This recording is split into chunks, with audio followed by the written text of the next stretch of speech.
छिंदवाड़ा में जहरीली cough syrup से मासूम बच्चों की मौत के खिलाफ अब पूरे प्रदेश में विरोध तेज हो गया है। जहां गुना में कांग्रेस नेताओं और कार्यकर्ताओं ने कैंडल मार्च निकालकर सरकार पर बड़ा हमला बोला।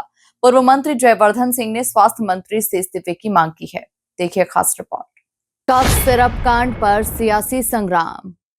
गुना में कांग्रेस का कैंडल मार्च।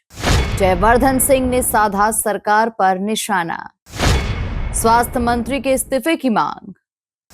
जयवर्धन बोले, दवा नहीं जहर थी वो सिरप। मासूमों की मौत पर सड़कों पर उतरी कांग्रेस।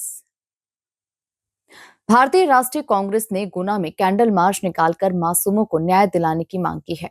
ये मौन मार्च शहर की गलियों से होकर गुजरा और बापू पार्क पर सभा में तब्दील हुआ।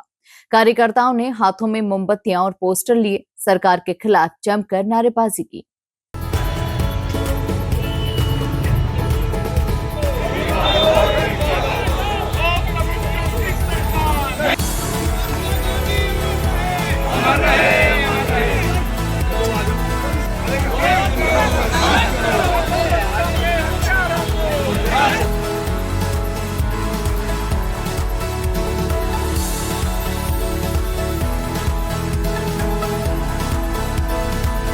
सभा को संबोधित करते हुए जयवर्धन सिंह ने कहा कि 23 मासूमों की मौत एक हादसा नहीं बल्कि सरकारी लापरवाही और भ्रष्टाचार का नतीजा है। जिन दवाइयों को अस्पताल में दिया गया वो दवा नहीं जहर थी। उन्होंने प्रदेश के स्वास्थ्य मंत्री राजेंद्र शुक्ल से तत्काल इस्तीफे की मांग की है।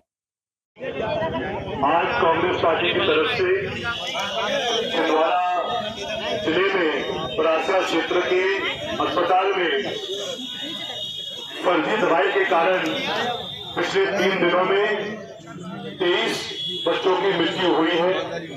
आप स्वयं कल्पना करो कितना गंभीर मुद्दा है जब इन 23 बच्चों के परिवार के सदस्य अस्पताल गए थे इस उम्मीद के साथ कि सरकारी अस्पताल में उन बच्चों को अच्छी गुणवत्ता की निःशुल्क कफ की दवाई दी जाएगी।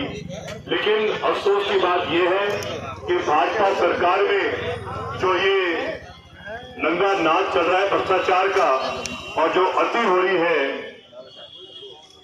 उन बच्चों को दवाई नहीं बल्कि जहर पिलाया गया। उसका परिणाम यह है कि पिछले 3 दिन में फर्जी दवा के कारण 23 बच्चों की मृत्यु हुई है। मैं उन बच्चों का नाम लेना चाहता हूं। शिवम राठौड़, आयु 4 वर्ष, विधि उम्र 3 साल, अदनान खान उम्र 5 साल, हुसैन खान उम्र 4 साल, ऋषिका पिपरे उम्र 5 साल, विकास यदुवंशी उम्र 5 साल, हितान सोनी उम्र 4 साल, चंचलेश उम्र 4 साल, संध्या मौसम उम्र 1 साल, योगिता ठाकरे उम्र 1.5 साल, धानी डेहरिया उम्र 1.5 साल, जायुषा यदुवंशी उम्र 2 साल, पूर्वी अरबाची। जयवर्धन सिंह ने सवाल उठाया कि भोपाल में बैठे बड़े अफसर और मंत्री जो टेंडर और दवा खरीद के फैसले लेते हैं क्या उन पर भी कार्रवाई होगी या मामला केवल छोटे डॉक्टर्स और कंपनी मालिकों पर ही रुका रहेगा। उन्होंने इसे देश की बिगड़ती स्वास्थ्य व्यवस्था का जीता जागता उदाहरण बताया। संवेदनशील मुद्दा है जैसा कि पूरा प्रदेश जानता है।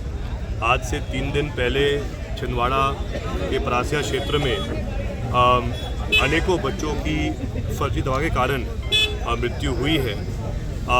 ये सब बच्चे कहीं कोई 1 साल का था, कोई 2 साल का था, कोई 4 वर्ष का था, 2-3 बच्चे तो 7-8 महीने के थे। और ये सभी परिवार सरकारी अस्पताल इस उद्देश्य के साथ गए थे कि उनको सरकारी अस्पताल में बच्चों के लिए अच्छी दवा मिल जाएगी निःशुल्क रेट पर।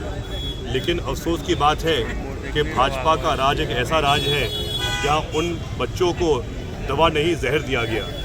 परिणाम ये है कि 23 परिवारों ने अपने घर में एक मासूम बच्चा खोया है। पूरा प्रदेश, पूरा देश शोक में डूबा हुआ है। और आश्चर्य की बात यह है कि 3 दिन हो गए हैं लेकिन अभी तक माननीय मुख्यमंत्री जी ने इस्तीफा नहीं लिया है स्वास्थ्य मंत्री जी का। जबकि हम सब जानते हैं कि जो भी ऐसे सौदे होते हैं, जो भी ऐसे बड़े निर्णय होते हैं, टेंडर होते हैं, कहीं ना कहीं सरकार भोपाल से ही ये तय करती है कौन कौन सी कंपनियों से दवाइयाँ क्रय की जाएंगी। पूरी सूची तैयार की जाती है भोपाल में सबकी सलाह को लेकर, और कम से कम जिस प्रदेश में हज़ारों करोड़ प्रति वर्ष खर्च किए जा रहे हैं दवाई खरीदने में, कम से कम न्यूनतम पूरा प्रदेश ये उम्मीद करता है स्वास्थ्य विभाग से कि कम से कम दवा जो वो खरीदें अच्छी गुणवत्ता की हो, क्योंकि आज भी लगभग मध्य प्रदेश में 90% लोग सरकारी अस्पताल में जाते हैं। और ये आज स्थिति मध्य प्रदेश की है जहाँ छोटे छोटे बच्चों को दवाई नहीं जहर दिया गया। और हम ये ना भूलें कि अभी 1 महीने पहले ही MY अस्पताल में भी 2 नवजात शिशु थे जो कुछ दिनों पहले ही जिनका जन्म हुआ था, उनको भी चूहों ने कतल डाला था। तो ये बड़े आश्चर्य की बात है कि ऐसे घटनाएं मध्य प्रदेश में हो रही है।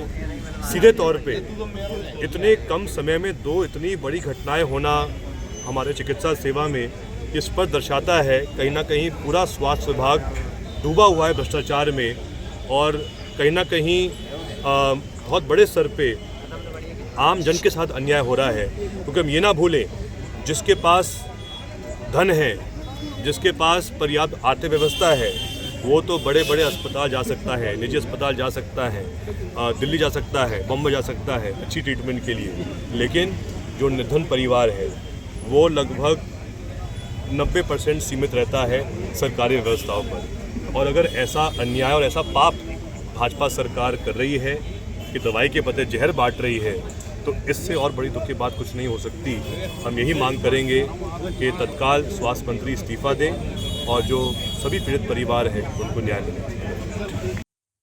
छिंदवाड़ा में मासूमों की मौत का मामला अब सड़कों पर है, जहां गुना में निकले इस कैंडल मार्च ने सरकार पर दबाव बढ़ाकर रख दिया है। अब देखना होगा कि स्वास्थ्य व्यवस्था को लेकर सरकार क्या कदम उठाती है। ब्यूरो रिपोर्ट, MP न्यूज़, गुना।